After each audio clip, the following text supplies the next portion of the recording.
South ఇండియాలోనే biggest sorry store మన Varahi silks మన విజయవాడ ఎంజీ రోడ్ లో డిసెంబర్ 4వ తారీఖున ఘన ప్రారంభం.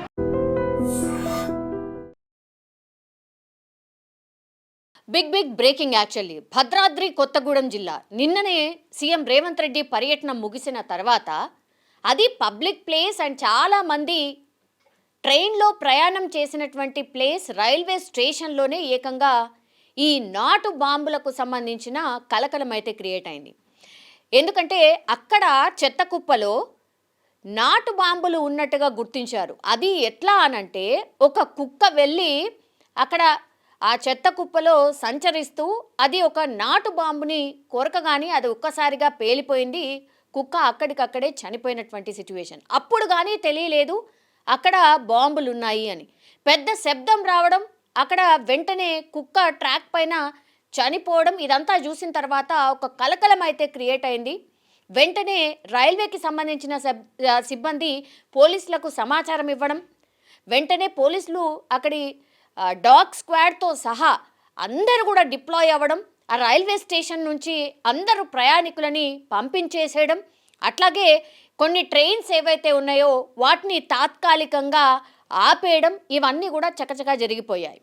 కానీ ఏం జరిగింది, ఈ నాటు బాంబులు ఎక్కడికి వెళ్ళి వచ్చాయి అనేది కూడా పెద్ద మిస్టరీగా మారింది. జనరల్లీ అయితే మనకు తెలుసు ఇట్లాంటి బాంబులు భద్రాద్రి కొత్తగూడెం కాబట్టి అడవులు ఎక్కువగా ఉంటాయి. సో వేటగాళ్ళు ఎక్కువగా వీటిని వినియోగిస్తూ ఉంటారు. అందులో భాగంగానే మరి వేటగాళ్ళు ఎక్కడి నుంచైనా ఎక్కడికి వెళ్ళేటప్పుడు మేబీ పోలీస్ పహారా కనిపించింది కాబట్టి వాటిని వెంటనే రైలు నుంచి విసిరేశారా చెత్త కుప్పలో అనేది ఒక వర్షన్. లేదు ఎవరికైనా నష్టం చేసే విధంగా లేకపోతే ఏదైనా ప్లాన్ ఉందా దీని వెనకాల అనేది రెండో క్వశ్చన్. ఎందుకంటే బాంబులు, ఇప్పుడు కుక్క చనిపోయింది, ఏదో బై మిస్టేకన్లీ ఇప్పుడు రైల్వేకి సంబంధించిన సిబ్బంది చాలా మట్టుకి ఈ ట్రాక్స్ పక్కన ఉన్నటువంటి చెత్తని తొలగిస్తూ ఉంటారు. ఒకవేళ వాళ్ళు తొలగించేటటువంటి టైంలో ఈ నాటు బాంబులు పేలుంటే ఏంటి పరిస్థితి? ఇది ఇప్పుడు పెద్ద ఎత్తున చర్చ అయితే నడుస్తోంది. ఇప్పుడు నాటు బాంబులు ఏకంగా రైల్వే స్టేషన్ దగ్గర పడేశారు అనంటే మరి ఎవరి నుంచైనా కన్ను గప్పి ఎస్కేప్ కావడానికా, లేకపోతే ఏదైనా టార్గెట్గా వాటిని తీసుకొని వచ్చారా? మనుషుల్ని చంపే ప్రయత్నం లేదంటే ఏదైనా అలజడి క్రియేట్ చేసే ప్రయత్నంలో భాగంగా ఇది చేశారా? ఎందుకంటే ఒక బాంబు కాదు అక్కడ దొరికింది, దగ్గర 6 నుంచి 12 వరకు ఉండొచ్చు అని ప్రాథమికంగా విచారణలో తేలినటువంటి సిచ్యువేషన్. జనరల్లీ ఇట్లాంటి బాంబులు నాటు బాంబులు అయితే చాలా అంటే కొంతమంది మాత్రమే దీన్ని తయారు చేయగలుగుతారు. అండ్ అట్లాంటి వాళ్ళ మీద ఇప్పుడు ప్రత్యేక దృష్టి సారించారు పోలీసులు. అట్లాగే రైల్వే స్టేషన్లో పడి ఉన్నాయి కాబట్టి నిజంగానే భద్రాద్రి కొత్తగూడెం జిల్లాకి సంబంధించిన ఏరియాలో ఆర్ ఆ అడవి ప్రాంతాల్లో తయారు చేసి మరి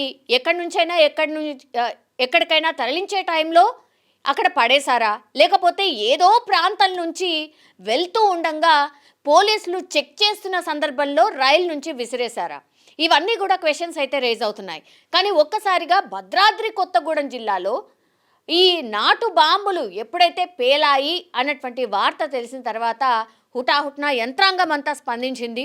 తర్వాత దీన్ని అన్ని కోణాల్లో కూడా విచారణ చేయబోతున్నాం అన్నటువంటి మాట చెప్తున్నారు. అండ్ మావోయిస్టులకు సంబంధించి కూడా కొంత మేబీ ఇట్లాంటి బాంబులు ఏమైనా మావోయిస్టులు గిన వాడడానికి ఎక్కడి నుంచైనా ఎక్కడికైనా తరలించే క్రమంలో ఇది జరిగిందా? ఇట్లా చాలా క్వశ్చన్స్ అయితే రైజ్ అవుతున్నాయి. మరి దీని మీద విచారణ చేసిన తర్వాత పోలీసులు ఏం తెలుస్తారో ఏంటో తెలియదు.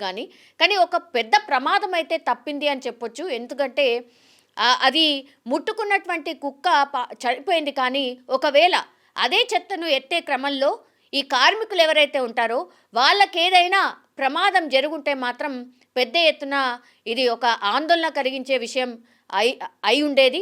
అండ్ ఇప్పుడు నాటు బాంబులు ఒక రకంగా రైల్వే స్టేషన్లో దొరకడం కూడా ఇప్పుడు ఆందోళన కలిగిస్తోంది. ఎవరైనా మనుషుల్ని టార్గెట్ చేసుకొని ఇదంతా చేశారా? అన్ని కోణాల్లో కూడా ఇప్పుడు పోలీసులు అయితే విచారణ చేస్తున్న సందర్భం అయితే కనిపిస్తోంది.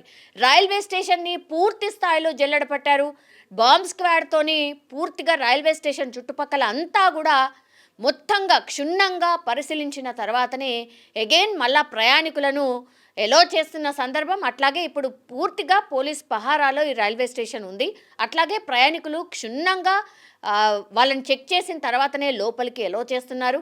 ఇప్పుడు మళ్ళీ కొంత లేటుగానే ఈ భద్రాద్రి కొత్తగూడెం వైపు వస్తున్నటువంటి ట్రైన్స్ ఇప్పుడిప్పుడు అటువైపు అనుమతిస్తున్నట్టుగా మనకున్నటువంటి సమాచారం. సో దీనిపైన పూర్తిగా ఇన్వెస్టిగేషన్ అయితే నడుస్తోంది.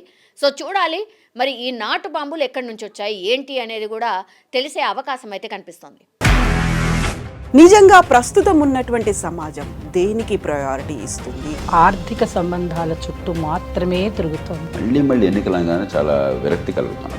మంచి అనిపిస్తుంది కదా, లేడీస్ కూడా ఛాలెంజింగ్ జాబ్స్ చేసినప్పుడు చాలా బాగుంటుంది. ట్రాఫిక్ అసిస్టెంట్స్ గా నియమించిన ట్రాన్స్జెండర్స్ అందరితో సాల్యూట్ చేయించుకుంటున్నారు. ఫుడ్ డెలివరీ ఇవ్వటానికి వెళ్ళినటువంటి డెలివరీ బాయ్ అనిల్ పై కళ్ళ ముందు